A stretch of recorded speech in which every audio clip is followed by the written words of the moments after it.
സുവിശേഷത്തിൽ സ്ത്രീകൾ പ്രവേശിച്ചില്ലായിരുന്നെങ്കിൽ സുവിശേഷം എന്ന് പറയുന്നത് ഇങ്ങനെ പുരുഷന്മാർ പാർക്കുന്ന ലോഡ്ജ് കണക്ക് മുഷിഞ്ഞു പോയിരുന്നു. അതിനകത്ത് എന്തുമാത്രം സ്ത്രീ സാന്നിധ്യമുണ്ട്. കൃത്യമായിട്ട് പഠനങ്ങളൊക്കെ ഉണ്ട്. മുഴുവൻ വേദപുസ്തകത്തിനകത്തും ഏറ്റവും കൂടുതൽ സ്ത്രീകളുടെ വിസിബിലിറ്റി ഉള്ള പുസ്തകം എന്ന് പറയുന്ന സുവിശേഷം. രണ്ട് താളുകൾ കൂടുമ്പോൾ ഒരു സ്ത്രീയുമായി ബന്ധപ്പെട്ട ഒരു കഥയോ അല്ലെങ്കിൽ ഒരു സ്ത്രീയുടെ പ്രവേശനമോ ഒരു സ്ത്രീയുമായിട്ട് ബന്ധപ്പെട്ട നിരീക്ഷണമോ ഒക്കെ അതിനകത്ത് വരുന്നുണ്ട്.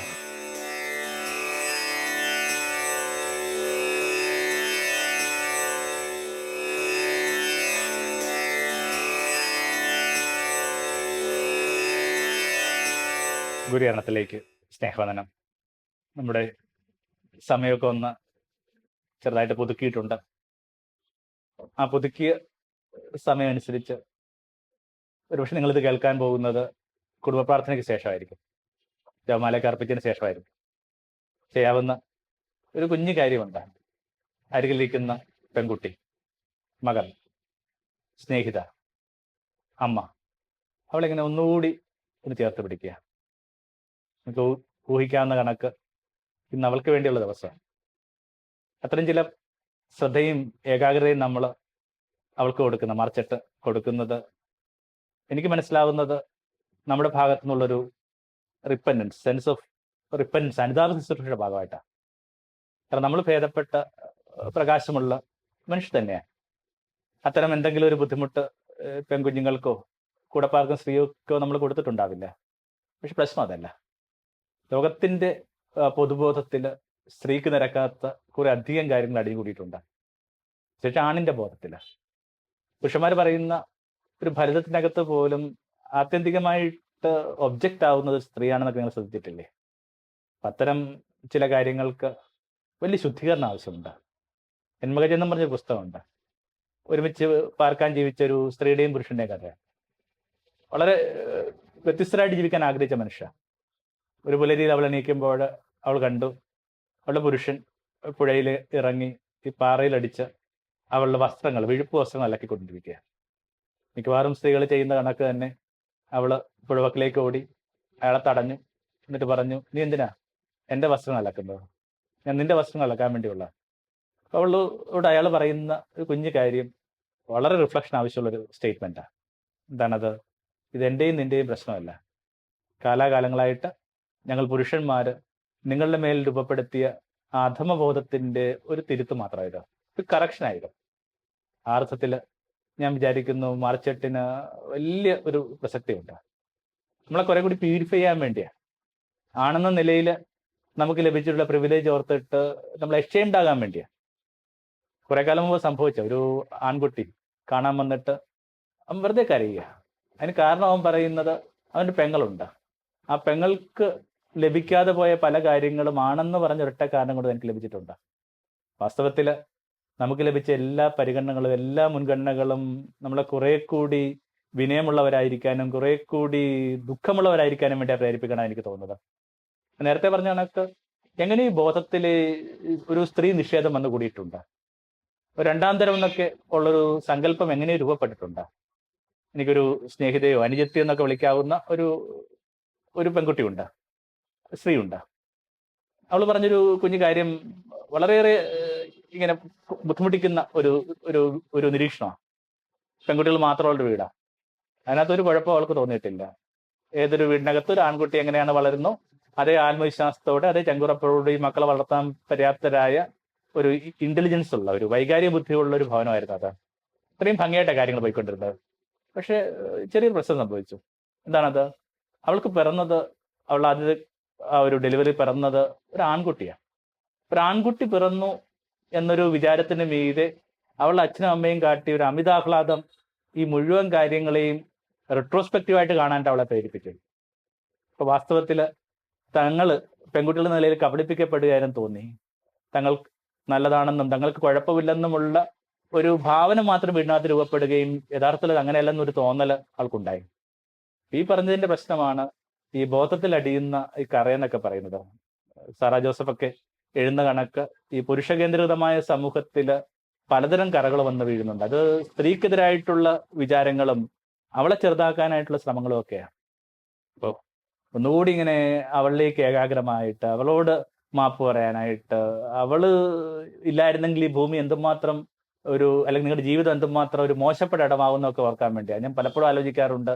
ഈ സുവിശേഷത്തിൽ സ്ത്രീകൾ പ്രവേശിച്ചില്ലായിരുന്നെങ്കിൽ സുവിശേഷം എന്ന് പറയുന്നത് ഇങ്ങനെ പുരുഷന്മാർ പാർക്കുന്ന ലോഡ്ജ് കണക്ക് മുഷിഞ്ഞു പോയനെ. അതിനകത്ത് എന്തുമാത്രം സ്ത്രീ സാന്നിധ്യമുണ്ട്. കൃത്യമായിട്ട് പഠനങ്ങളൊക്കെ ഉണ്ട്. മുഴുവൻ വേദപുസ്തകത്തിനകത്തും ഏറ്റവും കൂടുതൽ സ്ത്രീകളുടെ വിസിബിലിറ്റി ഉള്ള പുസ്തകം എന്ന് പറയുന്ന സുവിശേഷമാണ്. രണ്ട് താളുകൾ കൂടുമ്പോൾ ഒരു സ്ത്രീയുമായി ബന്ധപ്പെട്ട ഒരു കഥയോ അല്ലെങ്കിൽ ഒരു സ്ത്രീയുടെ പ്രവേശനമോ ഒരു സ്ത്രീയുമായിട്ട് ബന്ധപ്പെട്ട നിരീക്ഷണമോ ഒക്കെ അതിനകത്ത് വരുന്നുണ്ട്. ഇത്രയും വിമൻ വിസിബിലിറ്റി ഉള്ള ടെക്സ്റ്റുകളൊന്നും ആ വലിയ വേദപുസ്തകത്തിൽ വേറെ ഇല്ല.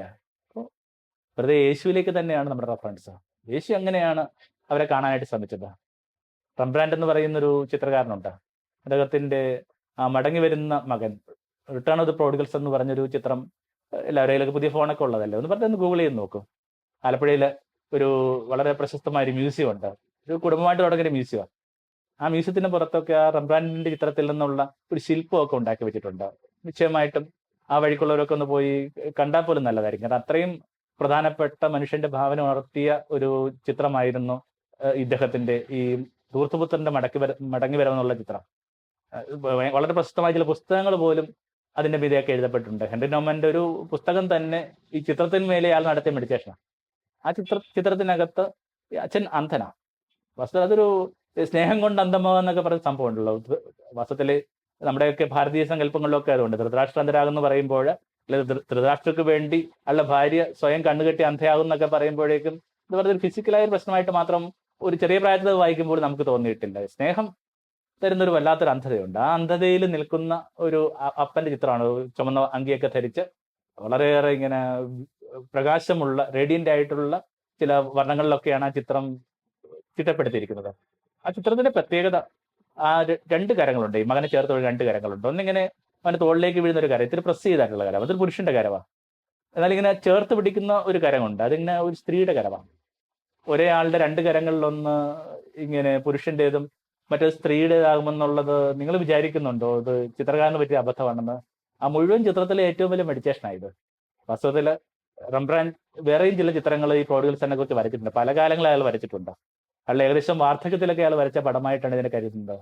ആ വാർദ്ധക്യത്തിലാണ് അയാൾക്ക് പ്രകാശം കിട്ടുന്നത്. യേശു പറഞ്ഞ കഥയിലെ അപ്പം മാത്രമല്ല, അമ്മയും കൂടിയാണ്. മക്കളെ വസ്ത്രം ധരിപ്പിക്കുകയും കാലിൽ ചെരുപ്പണിയിപ്പിക്കുകയും ഭക്ഷണം വിളമ്പുകയൊക്കെ ചെയ്യുന്ന അപ്പൻ എന്ന് പറയുന്നത് യേശു പാർത്തിരുന്ന ഒരു പാട്രിയാർക്കൽ സൊസൈറ്റിയുടെ ആ അപ്പൻ പ്രതീകത്തിന് നിരക്കുന്നതല്ല, അപ്പനയക്ക് നിരക്കുന്നതല്ല. അത് വളരെ ഹാർഡായിട്ടുള്ള, വളരെ ഡിമാൻഡിങ് ആയിട്ടുള്ള, നിങ്ങൾ അനുസരിക്കേണ്ടി വരുന്ന ഒരു വാക്കായിരുന്നു അപ്പൻ എന്ന് പറയുന്നത്. അപ്പോൾ വലിയൊരു ശുദ്ധീകരണം, ജ്ഞാനസ്നാനം പുതിയ സംഭവിക്കാൻ പോവുകയാണ്. പറഞ്ഞു വരുന്ന ഇതാണ്, റംബ്രാൻഡ് എന്താണോ ഈ ചിത്രത്തിൽ ചെയ്തത് അത് തന്നെയാണ് യേശു സുവിശേഷത്തോടും ചെയ്തത്. ആ കാലാകാലങ്ങളായിട്ട് ഒരു പുരുഷൻ എന്ന നിലയിൽ നിരീക്ഷിക്കപ്പെട്ടുകൊണ്ടിരുന്ന ഒരു ദൈവസങ്കല്പത്തിലേക്ക് ഒരു സ്ത്രൈണ ഭാവന കയറി വരികയാണ്. അതുകൊണ്ടാണ് ഇത്രയും സ്ത്രീ പരാമർശങ്ങളൊക്കെ വരുന്നത്. ബൈബിള് പഠിക്കുന്നവർ പറയുന്ന ഇങ്ങനെയാണ്, ഒരിടത്ത് പോലും ഒരു സ്ത്രീയെ കുറ്റപ്പെടുത്തുന്ന, അവളെ ചെറുതാക്കുന്ന, അവളെ ഏതെങ്കിലും തരത്തിൽ അഭംഗിയോട് നേരിടുന്ന ഒരു റെഫറൻസ് ഈ മുഴുവൻ ഗുരുവിന്റെ ജീവിതക്രമത്തിൽ ഒരിക്കലും ഉണ്ടായിട്ടില്ല. എന്നാൽ അതുള്ളൊരു കൾച്ചറാണെന്ന് നമ്മൾ എപ്പോഴും ഓർക്കണം. കാരണം അവൻ പാർക്കുന്ന സമൂഹത്തിൽ ഒരു യഹൂദന്റെ പുലരിപ്രാർത്ഥന എന്ന് പറയുന്നത്, ദൈവം നീ എന്നെ മൃഗമായിട്ടും സ്ത്രീയായിട്ടും സൃഷ്ടിക്കാത്തതിന് നിനക്ക് സ്തോത്രം എന്നുള്ള. നിങ്ങൾ ഈ 10 കൽപ്പനകളൊക്കെ എടുക്കുമ്പോൾ നിങ്ങൾക്ക് അത് മനസ്സിലാകും. അനിന്റെ വസ്തുക്കളുടെ കൂട്ടത്തിലാണ് അനിന്റെ ഭാര്യയും കൂട്ടിയിരിക്കുന്നത്. പിന്നീട് കാത്തലിക് ചർച്ചയ്ക്ക് രൂപപ്പെട്ട് കഴിയുമ്പോൾ അതിനകത്ത് ഈ 10 കൽപ്പനകളെ ബൈഫക്കറ്റ്, ഈ പറയുന്ന ഒരു കൽപ്പനയെ രണ്ടാക്കുന്നത് പോലും വാസ്തവത്തിൽ അതിനകത്ത് ഒരു വ്യത്യാസം ഉണ്ടാകാൻ വേണ്ടിയാണ്. ഒരേ രീതിയിൽ പറയേണ്ട വാക്കുകളല്ല അവന്റെ കാളകളും അവന്റെ വസ്തുക്കളും അവന്റെ സ്ത്രീയും. അങ്ങനെയാണ് അതിന് രണ്ടാക്കി എടുത്തിരിക്കുന്നത്. നിങ്ങൾക്ക് മനസ്സിലായി, 9ഉം 10ഉം ഒരു കൽപ്പന എന്ന് പറയുന്നത് ആരംഭത്തിൽ ഒറ്റ കൽപ്പനയായിരുന്നു, അതിന് രണ്ടാക്കിയാണ് ചെയ്തത്. അപ്പൊ ആ രീതിയിൽ സ്ത്രീക്ക് നിരക്കാത്ത ഒരു കൾച്ചറിൽ നിന്നുകൊണ്ട് ഇങ്ങനെ എന്തുമാത്രം സ്ത്രീയുടെ സൗന്ദര്യവും ആഴവും ആത്മാവും കണ്ടെത്താൻ ശ്രമിച്ചോ അത്രയും അവിടുന്ന് അവരിലേക്ക് ഏകാഗ്രമായി. ദിവസത്തിലൊരു ഭാഗമുണ്ട്, ഇങ്ങനെ യേശു സമരിയാക്കാരി സ്ത്രീയുമായിട്ട് സംസാരിക്കുമ്പോൾ ശിഷ്യന്മാർ വന്നു. അവർ പരസ്പരം ചോദിച്ചിട്ട് ചോദ്യം യോഹന്നാൻ അടയാളപ്പെടുത്തുന്നുണ്ട്, അവൻ എന്തുകൊണ്ടാണ് ഒരു സ്ത്രീയോട് സംസാരിക്കുന്നത്? നമ്മുടെ കോണ്ടക്സ്റ്റിൽ നിന്ന് നോക്കുമ്പോൾ അതിനകത്തൊരു കുഴപ്പമില്ല. എല്ലായിടത്തും എല്ലാ പുരുഷന്മാരും സ്ത്രീകളോട് സംസാരിക്കുന്നുണ്ട്. അതിനകത്ത് എന്താ കുഴപ്പം? പൊതുരത്തിലൊക്കെ അല്ലെങ്കിൽ ട്രാമിൽ സഞ്ചരിക്കുന്ന ഇടങ്ങളിൽ, ജോലി സ്ഥലങ്ങളിലൊക്കെ ഈ ചോദ്യത്തിന് ഒരു പ്രസക്തിയില്ല. പക്ഷെ 12,000 വർഷങ്ങൾക്ക് മുമ്പ് യേശു പാർത്തിരുന്ന കാലത്തിനകത്ത് ആ ചോദ്യത്തിന് വല്ലാത്ത മുഴക്കമുണ്ട്. എന്താ കാര്യം? ഇങ്ങനെ യഹൂദ പുരോഹിതന്മാർക്കോ യഹൂദ ആചാര്യന്മാർക്കോ പൊതുനിരത്തിൽ വെച്ച് സ്ത്രീയോട് സംസാരിക്കുക എന്ന് പറയുന്നത് വളരെ സ്കാൻഡലസ് ആയ ഒരു കാര്യമായിരുന്നു, വളരെ ഉതപ്പ് കൊടുക്കുന്ന ഒരു കാര്യമായിരുന്നു. ഇത് പാടില്ല എന്ന് തന്നെ അവർ നിശ്ചയിച്ചിട്ടുണ്ട്. അവരുടെ കൂട്ടത്തിൽ ഇങ്ങനെ ഒരു പ്രത്യേകതരം റാബിയുണ്ട്, പുരോഹിതന്മാരുണ്ട്, അല്ലെങ്കിൽ ആചാര്യന്മാരുണ്ട്. അവരെ സംബന്ധിച്ചിടത്തോളം നമ്മൾ വിളിക്കുന്ന വാക്ക് ബ്രൂസ്ഡ് വൺസ് എന്നാണ് പറയുന്നത്. ബ്രൂസ് എന്ന് പറയുന്നത് ഈ എവിടെയെങ്കിലുമൊക്കെ തട്ടിയും മുട്ടിയും ഉണ്ടാകുന്ന ആ ഒരു നീലിച്ച പാടുകൾ വിളിക്കുന്ന വാക്കാണ് ഈ പറഞ്ഞത്. എങ്ങനെയാണ് അവർ ശരീരത്തിൽ ഇത്രയും നീലിച്ച പാടുകൾ ഉണ്ടായത്? എതിരെ ഏതെങ്കിലും സ്ത്രീ വരുമെന്നൊക്കെ ഓർത്തിട്ട് ഇങ്ങനെ കണ്ണുപൂട്ടി നടന്നിട്ട് അവർ അഭിമുഖീകരിക്കാതെ താല്പര്യമില്ലാത്തതിന്റെ പേരിൽ കണ്ണടച്ച് നടന്നിട്ട് കണ്ട ഭിത്തിയിലും മതിലിലും പോസ്റ്റിലും ഒക്കെ തട്ടി ഉണ്ടാകുന്ന പരിക്കളായത്. അപ്പൊ അത് വിശേഷപ്പെട്ട ഒരു ആചാര്യഗണമായിട്ടാണ് കരുതപ്പെടുന്നത്. അത്തരം ഗണത്തില് എന്തൊരു സ്വാതന്ത്ര്യമാണ് ഈ സ്ത്രീകളോട് അനുഭവിച്ചത്. അതും സമൂഹം എല്ലാ തരത്തിലും ബുദ്ധിമുട്ടിലാക്കിയ സ്ത്രീകളോടായിരുന്നു അവന്റെ ഒരു കമ്പാനിയൻഷിപ്പ്. സ്ത്രീയിലേക്ക് എത്തിയെന്നുള്ളതല്ല, നമ്മളുടെ കുടുംബത്തിലൊക്കെ പാർക്കുന്ന എല്ലാത്തരം ചിട്ടകൾക്കും ആചാരങ്ങൾക്കും വിധേയപ്പെട്ട് ജീവിക്കുന്ന സ്ത്രീകളോടുള്ള ഒരു സാമൂഹ്യ സമ്പർക്കം മാത്രമായിരുന്നല്ല, അതിനകത്ത് തന്നെ ഏറ്റവും ബുദ്ധിമുട്ടിലാക്കുന്ന സ്ത്രീകൾ തന്നെ അപമാനിക്കുന്ന സ്ത്രീകളുണ്ട്. അത് വല്ലാത്തൊരു ബുദ്ധിമുട്ടല്ല. നമ്മളിപ്പോഴും ഈ സ്ത്രീയുടെ ശത്രു പുരുഷനാണെന്നുള്ള തെറ്റിദ്ധാരണയൊന്നുമില്ല. പലപ്പോഴെങ്കിലും ഇങ്ങനെ ഹാഗാറിന്റെയും സാറായുടെയും കഥയിൽ എന്ന് പറയുന്ന കണക്ക് പലപ്പോഴും സ്ത്രീകളുടെ ശത്രു സ്ത്രീയായിട്ട് മാറുന്നുണ്ട്. സ്ത്രീ തന്നെ ആ സ്ത്രീക്ക് കൊടുക്കാത്ത ചില ഒരു പരിഗണനയും താല്പര്യക്കുറവൊക്കെ ഉണ്ട്. അപ്പോൾ അതിനൊക്കെ വിധേയപ്പെട്ട് ജീവിക്കുന്ന മനുഷ്യരിലേക്ക് ആ സമൂഹം ഇങ്ങനെ വിളിമ്പിലേക്ക് തള്ളിയ സ്ത്രീകളിലേക്കായിരുന്നു അവന്റെ ശ്രദ്ധ. അവനെ വിളിച്ചിരുന്ന വാക്കെന്താണ്? ഗണികളുടെ ചങ്ങാതി.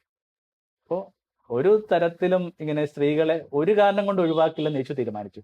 ആകപ്പാട് നമുക്ക് തർക്കം ഉണ്ടാകുന്ന ഒരു കുഞ്ഞു വിഷയം എന്ന് പറയുന്നത് ആ സീറോ ഫിനിഷിംഗ് സ്ത്രീയുമായിട്ട് ബന്ധപ്പെട്ട ചർച്ചക്കകത്ത. അതിനകത്ത് ഇങ്ങനെ അവന്റെ ശ്രദ്ധ ആകർഷിക്കാനായിട്ട് അവന്റെ പുറകെ കുറച്ച് നാളുകളൊക്കെ ആയിട്ട് ഈ സ്ത്രീ നടക്കുന്നുണ്ട്. മുഖാമുഖം കണ്ടപ്പോൾ പറഞ്ഞു, ഇങ്ങനെ എൻ്റെ ആ കുഞ്ഞിന്റെ സൗഖ്യത്തിന് വേണ്ടി പ്രാർത്ഥിക്കാൻ വേണ്ടി വന്ന. യേശു പറഞ്ഞൊരു കാര്യമുണ്ട്, അതിങ്ങനെയാണ്, മക്കൾക്ക് കൊടുക്കേണ്ടത് നായ്ക്കൾക്ക് കൊടുക്കേണ്ടതല്ല. വാസ്തവത്തിൽ അത് നമ്മൾ എന്തുമാത്രം രീതിയിൽ അതിനെ ഭംഗിയായിട്ട് പറയാൻ ശ്രമിച്ചാലും അത് വളരെ വേറെ ബുദ്ധിമുട്ടുണ്ടാക്കുന്ന ഒരു സ്റ്റേറ്റ്മെന്റാണ്. സുവിശേഷമൊക്കെ വായിക്കുന്ന ഒരു കാലഘട്ടത്തിൽ കാര്യമായിട്ട് അതിന്റെ പശ്ചാത്തലമോ എക്സൈറ്റിക്സോ ഒക്കെ പഠിക്കാത്തൊരു കാലഘട്ടത്തിനകത്ത് അത് വായിക്കുമ്പോൾ നമുക്ക് ചങ്കുവേദന വരും. യേശുവിനെ കണക്കുള്ള ഒരാളുടെ അതരങ്ങളിൽ വരേണ്ട ഒരു വാക്കായിരുന്നില്ല അത്. അതിന്റെ ഒരു പശ്ചാത്തലം ഇതാണ്, യഹൂദ ഒരു രീതിക്ക് അനുസരിച്ചിട്ട് ചെറിയ പ്രായത്തിൽ കടന്നുകൂടുന്ന ഒരു ബോധം, അതിങ്ങനെ മറ്റു സംസ്കാരങ്ങളുള്ള മനുഷ്യരെ പരിഗണിക്കുന്ന ഒരു വാക്കാണ്, പരാമർശിക്കുന്ന ഒരു വാക്കാണ്. ഇപ്പൊ എന്തുമാത്രം പ്രകാശത്തിൽ ജീവിക്കാൻ ആരംഭിക്കുമ്പോഴും എന്തുമാത്രം പ്രകാശത്തിൽ സ്നാനം ചെയ്ത് ജീവിക്കുമ്പോഴും ചില കരടുകൾ ഇപ്പോഴും നമ്മുടെ ബോധത്തിൽ അടിയുമെന്നുള്ളതിന്റെ ഒക്കെ ഒരു സാംസ്കാരിക സൂചനയായിട്ട് പോലുമായിട്ടാണ് ഞാനിത് വായിക്കുന്നത്. എന്നിട്ടോ ആ സ്ത്രീ വാസ്തവത്തില് ഭയങ്കര ഭംഗിയായിട്ട് യേശുവിന്റെ ചില ആറ്റിറ്റ്യൂഡ്സിനെ ഇങ്ങനെ പ്രകാശിപ്പിച്ചെടുക്കുക. പറയുന്നു, ആ മക്കളുടെ മേശയിൽ നിന്ന് വീഴുന്നത് നായ്ക്കളും ഭക്ഷിക്കാറുണ്ടല്ലോ. നായ തന്നെ കുറെ കാലമായിട്ട് ഒരു കാര്യത്തിന് പിന്നാലെ നടക്കുന്നെങ്കിൽ അത് ലോകത്ത് ചെയ്യാൻ പറ്റുന്ന ഏക സ്പീഷീസ് എന്ന് പറയുന്ന നായ. അത് വാസ്തവത്തിൽ സ്ത്രീയുമായിട്ട് ബന്ധപ്പെട്ട് പറയാവുന്ന ഏറ്റവും നല്ല ക്വാളിറ്റിയാണ്. പാതി വഴിയിൽ മിക്കവാറും എല്ലാവരെയും വിട്ടിട്ട് പോകുന്നത് മിക്കവാറും പുരുഷന്മാരാണ്. നിങ്ങൾ കുരിശിന്റെ വഴി പോലും അത് കാണുന്നുണ്ടാവും. അവന്റെ കുരിശോളം പോകുന്നത് സ്ത്രീകൾ മാത്രം. പിന്നെ ജോണ് ഇങ്ങനെ മനസ്സുകൊണ്ട് സ്ത്രീയായി പരിണമിച്ച ഒരാളാണ്. നമുക്കിന്ന് കുരിശിന്റെ വഴിയിൽ യേശുവിന്റെ കുരിശിന്റെ ചുവട്ടിൽ നിന്നൊക്കെ പറയുന്ന വളരെ എളുപ്പമാണ്. പക്ഷെ നമ്മൾ ഓർമ്മിക്കണം, ജീവിക്കാൻ അർഹതയില്ലെന്ന് കരുതി ഇങ്ങനെ കുരിശുമരണത്തിന് വിധേയപ്പെട്ട കഴുമരത്തിലേക്ക് എറിഞ്ഞു കൊടുത്ത ഒരു തടവുപുള്ളിയുടെ കൂടെയാണ് ഈ സ്ത്രീകൾ പോകുന്നത്. അപ്പൊ അത് സ്ത്രീകളുടെ നല്ല ക്വാളിറ്റി ആയിട്ട് തന്നെ അവൾ ഗണിക്കുന്നത്. കുറെ കൂടി അവൾ അത് അസേർട്ട് ചെയ്യുക, അത് നായ തന്നെയാണ്. പെട്ടെന്ന് ആകപ്പാടി കാര്യങ്ങൾക്ക് അത് പ്രകാശം ഉണ്ടാവുക. യേശു പറയുന്നത് എന്താണ്? ഇതുപോലൊരു വിശ്വാസം ഞാൻ ഇസ്രയേലിൽ പോലും കണ്ടിട്ടില്ല. ഇസ്രയേൽ എന്ന് പറയുന്നത് വിശ്വാസത്തിന്റെ ഒക്കെ ഒരു ബെഞ്ച് മാർക്കാണ്. ഇവിടെ ഈ സ്ത്രീ തന്റെ സ്ത്രീ എന്ന് പറയുന്ന ഒരു പ്രത്യേകത കൊണ്ട്, ആ സ്ത്രീ എന്ന് പറയുന്ന ഒരു പ്രത്യേകതയാണ് ഇങ്ങനെ പെർസിസ്റ്റൻസ് എന്ന് പറയുന്ന ഒരു കാര്യം. ഒരു കാര്യത്തോട് ഇങ്ങനെ ഭയങ്കരമായി കൂറ് പുലർത്തുക. പുതിയ നിയമത്തിന്റെ ഭാഷയിൽ ഇങ്ങനെ ദീർഘക്ഷമയുള്ള ആ സ്ത്രീ വാസ്തവത്തിൽ ഈ സകലമാന വിശ്വാസത്തിന്റെയും ബെഞ്ച് മാർക്ക് എന്ന് കരുതപ്പെടുന്ന ഇടത്തെക്കാളും ഭംഗിയുള്ള ഉയരമുള്ള ഒരാളായിട്ട് മാറുകയാണ്. അപ്പോൾ ഒരേ ഒരു ചിലപ്പോൾ നമ്മുടെ ബുദ്ധിയിൽ നമുക്ക് അതേപോലെ എടുക്കാൻ പറ്റാത്ത പരാമർശം അതായിരിക്കും. അതിനകത്തും എന്തൊരു പ്രകാശമാണ് ചിതറി വീഴുന്നത്. ചുരുക്കത്തില് ഉടനീളം യേശു പുലർത്തിയ ആ സ്ത്രീകളുള്ള മതിപ്പുണ്ട്, അനുഭവമുണ്ട്. വാസ്തവത്തിൽ അഷ്ടഭാഗ്യം എന്താണ്? അഷ്ടഭാഗ്യം എന്ന് പറയുന്നത് സ്ത്രീസഹജമായ മൂല്യങ്ങൾക്ക് കൊടുക്കുന്ന വാഴ്ത്ത. 8 മൂല്യങ്ങളിൽ ഏതെങ്കിലും ഒരു കാര്യം നിങ്ങളുടെ പുരുഷൻ അല്ലെങ്കിൽ നമ്മുടെ കാലങ്ങളിൽ ഏതെങ്കിലും ഒരു പുരുഷൻ ഗണിക്കുന്ന മൂല്യമായിട്ട് നിങ്ങൾ ധരിക്കുന്നുണ്ടോ? കരയുന്ന ഒരു ഭാഗ്യവന്മാര്, ഇങ്ങനെ പരിക്കേറ്റ ഒരു ഭാഗ്യവന്മാര്, ഇതൊക്കെ ഒരു സ്ത്രീക്ക് മാത്രം പിടുത്തം കിട്ടുന്ന ഒരു കാര്യമാണ്. ചുരുക്കത്തില് അഷ്ടഭാഗ്യം എന്ന് പറയുന്നത് തൻ്റെ മുമ്പിൽ കൂടി നിൽക്കുന്ന പുരുഷന്മാരോട് സ്ത്രീയുടെ ബോധത്തിലേക്ക് ഉണരാനായിട്ട്, അവരുടെ ഉള്ളിൽ മയങ്ങിക്കിടക്കുന്ന സ്ത്രീ ഉണർത്താനായിട്ടുള്ള ക്ഷണമാണ്. നമുക്ക് ചെയ്യാവുന്ന ഒരു കുഞ്ഞു കാര്യം, ഇതൊക്കെ അവിടെ നിൽക്കട്ടെ, വെറുതെ അവനവന്റെ ബോധത്തിൽ സ്ത്രീയെ ഒന്ന് ഉണർത്തുക. വാസ്തവത്തിൽ അതായിരിക്കും എല്ലാത്തിൻ്റെയും ഏറ്റവും നല്ല പരിഹാരം. ഒരുപക്ഷെ അത് കുറെ കൂടി നല്ലൊരു അനുതാപ ശുശ്രൂഷയായിരിക്കാം.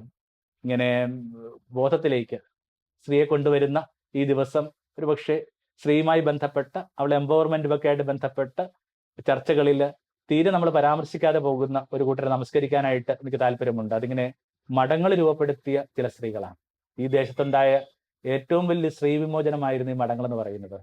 സ്ത്രീകൾ ഡിപ്പെൻഡായിട്ട് ജീവിക്കുന്ന ഒരു സമൂഹത്തിൽ കുറെ സ്ത്രീകൾ കൂടി അവർക്ക് വേണ്ടി നിയമങ്ങളും അവർക്ക് വേണ്ടി ചിട്ടകളും സ്ത്രീകളുടെ തന്നെ മെച്ചപ്പെട്ട ജീവിതത്തിന് വേണ്ടി ജീവിതം മാറ്റിവെക്കുകയൊക്കെ ചെയ്ത കഥകളാണ് ഇവിടുത്തെ മഠങ്ങൾ. എന്നിട്ട് ഒരുപക്ഷെ നമ്മുടെ ഒരു സാംസ്കാരികമായ ചർച്ചകൾക്കകത്ത് അവർക്ക് ഒരു മതിപ്പോ ഒരു സ്തുതിയോ നമ്മൾ കൽപ്പിച്ചു കൊടുക്കുന്നില്ല. ഈ രാത്രിയിൽ എല്ലാ സ്ത്രീകളെയും, സ്ത്രീകളുടെ ജീവിതത്തെ മെച്ചപ്പെടുത്താൻ ആഗ്രഹിച്ച എല്ലാ സ്ത്രീകളെയും നമസ്കരിച്ചുകൊണ്ട് താങ്ക് യു സോ മച്ച്. തമോന്മുഖം ജീവിതം പ്രഭാമയം സന്നിധാനം.